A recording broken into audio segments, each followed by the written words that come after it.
السلام عليكم ورحمة الله وبركاته. سو دوالا دمان dadka ku xiran janalka Somali Crafts oo walaalkan Cabdi Khaalq macna buuxiyay oo mar laba binahay sheeko xiiso badan oo xikmad badan oo cajiib ah. waxaan ka codsanaynaa haddii aad ku cusub tahay janalka inaad subscribe saari si aad la socotid muuqaalada dambe ama fiidiyoyada dambe aan soo geenayna insha Allah. sheeko aad cajiib badan baan caawa halkan idinku hayaa waa la yaabi doontaan. laakiin siinta oo marka hore waxaan leeyahay ciid mubaarak dhammaan muslimiinta gaar ahaan dadka Soomaalida meel kasta dunida daafeeda ka joogta. hadduu ilaahay ku idmaayo sheeko macaan baan maanta leeyahay oo yaa badan oo hadda ku hore aan akhriyo insha Allah. waxaan soo gudbin doonaa sheekooyin cajiib badan oo xikmad badan. haddii aad nagu cusub tahay mar labaad waxaan xasuusin doonaa inaad fiidiyowgana like saari channelkan aad subscribe dhahay si aad ula socotid muuqaalada dambe soo bixi doona insha Allah bilmakariim. marka aynu guda galno sheekadeena sheekada tani waa sheeko xikmad badan. wax la soo wariyaa ama soo gaartay Harun al-Rashid ilaahay jannada raxmaha siiyo wuxuu ka mid ahaa amiiradii islaamka soo maray kuwa ugu taariikhda dheeraa inta xadaaradii ama ilbaxnimadii islaamku jiray nimankii la qoray ku jiray hogaamiyayaashii la qoray ee farakutiriska ahaa oo ka mid ah Harun al-Rashid. marka Harun al-Rashid sheekooyin badan buu leeyahay oo kala duwan oo midba meel ay qaabilsan tahay midba weji ay leedahay. marka sheekada nageenahay waa sheeko cajiib badan. Harun al-Rashid wax ku dhacday maalin maalmaha ka mid ah isagoo gurigiisa jooga qasrigiisa jooga oo maxaa la yiraahdaa daaqad ay u furan tahay oo kushiinka ku jira meesha cunada lagu cuno ama qolka cunada lagu cuno ama jikada aduu meelaha cunada qolka cunada ku jira oo uu haystaa siiniyad waxaa la yiraahdaa saxuunta waaweyn oo cunada lagu rido nooca balbalaaran oo 3 qof 4 qof wax ku cuni karto. isagoo siiniyad weyn haysta mindina haysta xalwada haysta xalwada bahasha loo yaqaan xamna qof kastoo Soomaali xalwada waa yaqaan xalwo kismaay aw xalwo boqorsoon labadii waa jiraan. isagoo Harun al-Rashid xalwada haysto oo siiniyad ku jiro mindina haysto oo weli cunin laakiin rabo inuu goosto wax ka cuno baa daaqada wax soo istaagay nin caan baxay berigaas oo wax la oran jiray Ashcab. ninkaas Ashcab la yiraahdo wuxuu ku caan baxay hunguri weynaan cirweynaan baa Soomaaliga kuman hunguri weynaan xogaa oo Axmed aynu soo kala sax ahayn laakiin Soomaaliga saxda waxa la yiraahdaa cirweyn qofka jecel mar walba wax cuno buu ahaa nin ku caan baxay ninka la yiraahdo Ashcab. marka haddii la idmaayo Ashcab baa soo istaagay daaqada.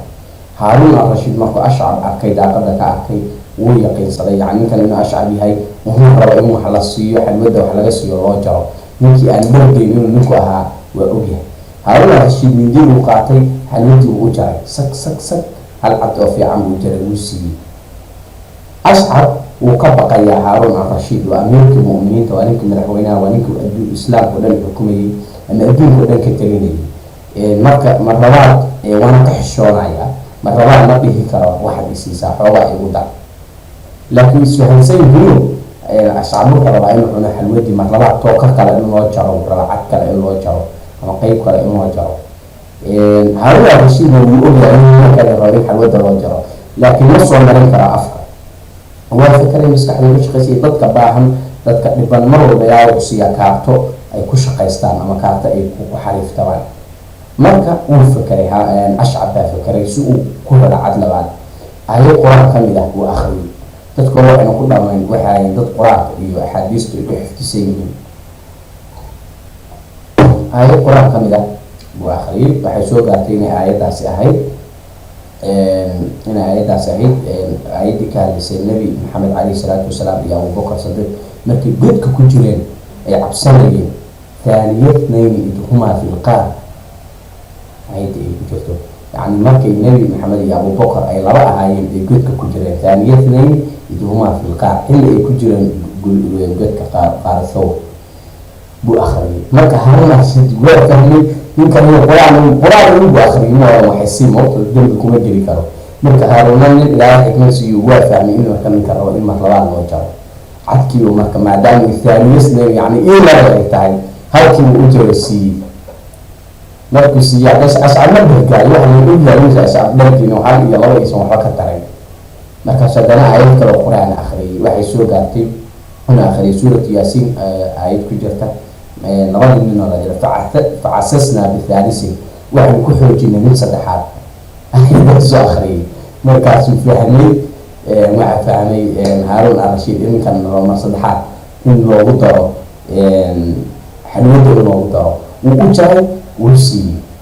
ساس القرآن وأخرنا يهب آيات وسوق على ناي وسوق على سورة الكهف markii laga waramayay eegii la isku qabtay isku qabsadeen waxa leeyahay tiradii asxaabul kahfi intii ahaayeen iyo eegooy ma saddex baayeen eega afar ku ahaa ma shan baayeen eega lix ku ahaa